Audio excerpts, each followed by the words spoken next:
Ассаламу алейкум. Бүгін біз нағыз балалық шақтың дәмі муравейник тәттісін дайындаймыз. Міндетті түрде видеоның соңына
пергамент қағазына жайғастырып 180 градуста қызып тұрған пеште шамамен 20-25 минут пісіріп аламыз.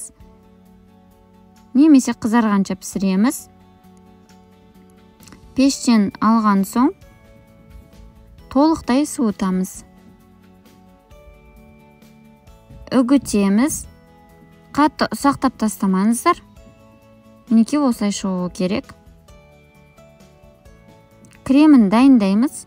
Жұмсақ сары майды миксермен араластырамыз. Бір құты қайнатылып қойытылған сүтті қосамыз. Яғни вареный сгущенканы қосып, миксермен біркелкі болғанша араластырамыз. Сосын оны үгітілген қамырға қосамыз. Қалауларыңызша кез келген жаңғақты ұсақтап тұрып қосыңыздар. Мейіз қоссаңыздар болады, мақ қоссаңыздар болады. Жақсылап араластырамыз. Содан соң шұңғыл ыдыстың ішіне пищевая пленканы төсейміз. Пищевая пленканы жақсылап төсеп, дайын болған массамызды саламыз. Муравейнигіміз жартылай дайын болып қалды. Осылай салып, жақсылап үстінен басын қырап тегістеп шығамыз.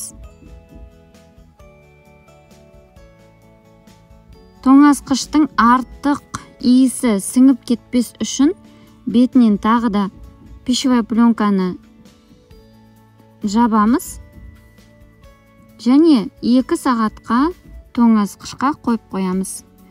Осымен біздің муравейнигіміз дайын. Үстіндегі пищевая пленканы алып тастап, тәрелкеге аударып, үстінен ұрғыштаймыз. Осылай түседі. Міне біздің муравейнигіміз дайын. Үстіне мак сепсеңіздер болады. Өте дәмді. Нағыз балалық шақтың дәмі шындығында да. Міндетті түрде жасап көріңіздер. Сіздермен болған Балжан Канафина. Лүпіл басып пікір қалдыруды ұмытпаңыздар.